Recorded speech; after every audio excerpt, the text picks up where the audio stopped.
नमस्ते। आज की इस खास चर्चा में आप सभी का बहुत बहुत स्वागत है। देखिए, बीमार पड़ना तो एक ऐसा अनुभव है जिससे हम सभी कभी ना कभी गुजरते ही हैं, है ना?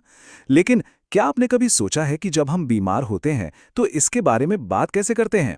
खासकर अमेरिकन इंग्लिश में बीमारी को बताने का तरीका और उसका पूरा व्याकरण सच में बहुत ही अनोखा है। तो बिना किसी देरी के चलिए सीधे गहराई में उतरते हैं और डिकोड करते हैं अमेरिकन हेल्थ की इस बेहद दिलचस्प भाषा को। आगे बढ़ने से पहले एक नजर डालते हैं हमारे आज के रोड मैप पर। हम इस विषय को 6 हिस्सों में समझेंगे। पहला है ओनिंग एन इलनेस, दूसरा द एके फैमिली, तीसरा कॉमन एवरीडे इलनेसेस, चौथा एक्सीडेंट्स एंड इंजरीज, पांचवा एट द फार्मेसी और आखिर में छठा द गोल्डन रूल। यह सफर बीमारी की बुनियादी समझ से लेकर उससे राहत पाने तक का होगा। तो चलिए शुरुआत करते हैं हमारे पहले सेक्शन से, जिसका नाम है ओनिंग एन इलनेस, यानी बीमारी पर मालिकाना हक जताना। सुनने में थोड़ा अजीब लगा ना, लेकिन अंग्रेजी में अपनी सेहत के बारे में बात करने का ये एक बहुत ही बुनियादी और दिलचस्प दार्शनिक नजरिया है। अब इसे ऐसे समझिए, बहुत सी भाषाओं में जब तबीयत खराब होती है तो हम थोड़े जटिल वाक्यों का इस्तेमाल करते हैं। जैसे हम हिंदी में कहते हैं मेरा सिर दुख रहा है या मुझे बुखार चढ़ गया है, लेकिन अंग्रेजी का नजरिया बिल्कुल सीधा और अलग है। अमेरिकन इंग्लिश में बीमारियों को बिल्कुल एक ऑब्जेक्ट या वस्तु की तरह माना जाता है, एक ऐसी चीज जिस पर बोलने वाले का पूरा अधिकार या ओनरशिप होती है। मतलब बीमारी कोई ऐसी चीज नहीं जो आपके साथ हो रही है, बल्कि ये वो चीज है जो आपके पास है। और ये जानकर हैरानी होगी कि ये कॉन्सेप्ट कितना बड़ा है। पूरे 90%, जी हां, लगभग 90% आम बीमारियों को बताने के लिए किसी मुश्किल ग्रामर की जरूरत नहीं है।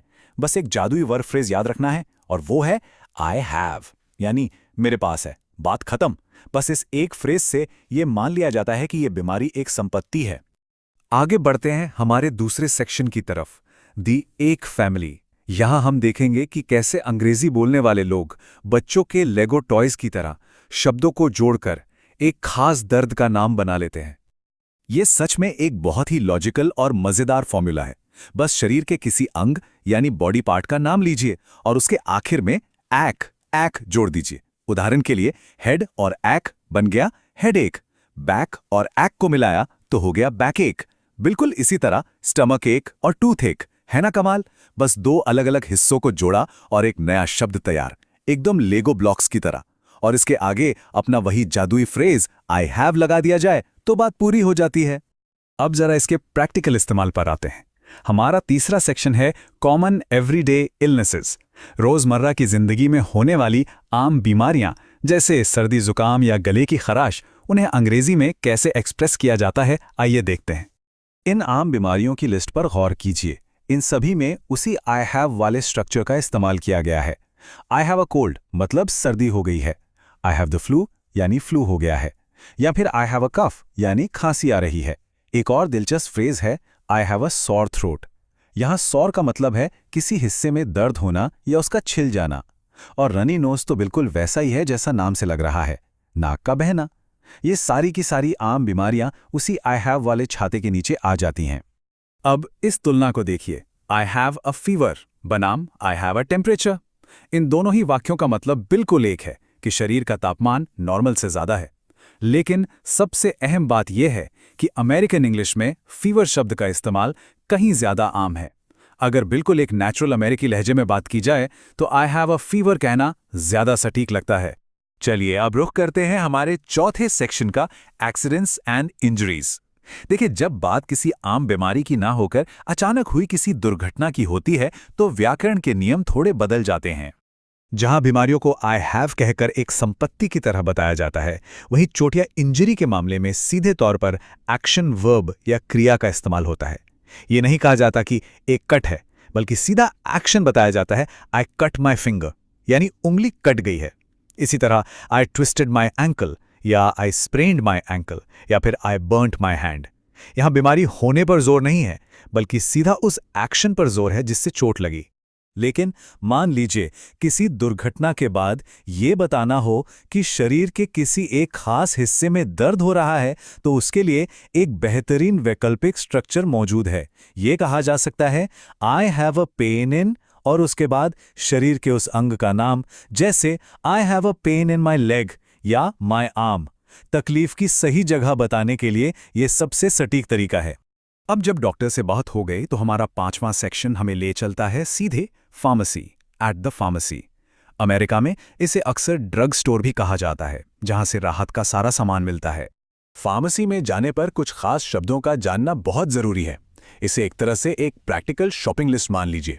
सबसे पहले प्रिस्क्रिप्शन, ये वो आधिकारिक पर्चा है जिस पर डॉक्टर दवाइयां लिखते हैं। फिर है पेन किलर, जैसे आइबुप्रोफेन या टाइलेनॉल, जो दर्द को दबाने या रोकने के काम आती हैं। इसके बाद बैंडेज, जिसका इस्तेमाल घाव या मोच को अच्छे से बांधने के लिए होता है। और एंटीबायोटिक्स, जो किसी भी तरह के बैक्टीरियल इन्फेक्शन से लड़ने के लिए दी जाती हैं। यहाँ एक बहुत ही मजेदार क्षेत्रीय अंतर है जिसे जानना दिलचस्प होगा। छोटे मोटे कट या घाव के लिए अमेरिका में आमतौर पर बैंडेड या एडेसिव बैंडेज का इस्तेमाल होता है, लेकिन ब्रिटिश इंग्लिश में इसी चीज को प्लास्टर कहा जाता है। अब मजे की बात यह है कि अगर अमेरिका की किसी फार्मेसी में जाकर एक छोटे से कट के लिए प्लास्टर मांगा जाए तो ऐसा लगेगा जैसे हड्डी टूट गई हो, क्योंकि वहां प्लास्टर का मतलब होता है वो मोटा कास्ट जो हड्डियां टूटने पर चढ़ाया जाता है। तो इस बात का हमेशा ध्यान रखना चाहिए। और इसी के साथ हम इस चर्चा के बिल्कुल अंतिम पड़ाव पर आ पहुंचे हैं। हमारा छठा और आखिरी सेक्शन है द गोल्डन रूल। ये इस पूरे विश्लेषण का सार है, वो एक नियम जो स्वास्थ्य शब्दावली को एकदम परफेक्ट बना देगा। इस नियम को तो बस हमेशा के लिए याद कर लेना चाहिए। Never say I am headache और आई एम फ्लू। मतलब कभी भी ये मत कहिए कि मैं सिरदर्द हूं या मैं फ्लू हूं। सुनने में अजीब लग रहा है ना, लेकिन ये एक ऐसा जाल है जिसमें अक्सर वो लोग फंस जाते हैं जिनकी मातृभाषा अंग्रेजी नहीं है। इस गलती से हमें 100% बचना है। इस तुलना से यह मुख्य नियम बिल्कुल शीशे की तरह साफ हो जाता है। आई एम का इस्तेमाल सिर्फ और सिर्फ सामान्य भावनाओं को बताने के लिए होता है, जैसे आई एम सिक, मैं बीमार हूं। लेकिन जब भी किसी खास बीमारी का नाम लिया जा रहा हो तो वहां हमेशा आई हैव ही आना चाहिए, जैसे आई हैव अ कोल्ड या आई हैव अ फीवर।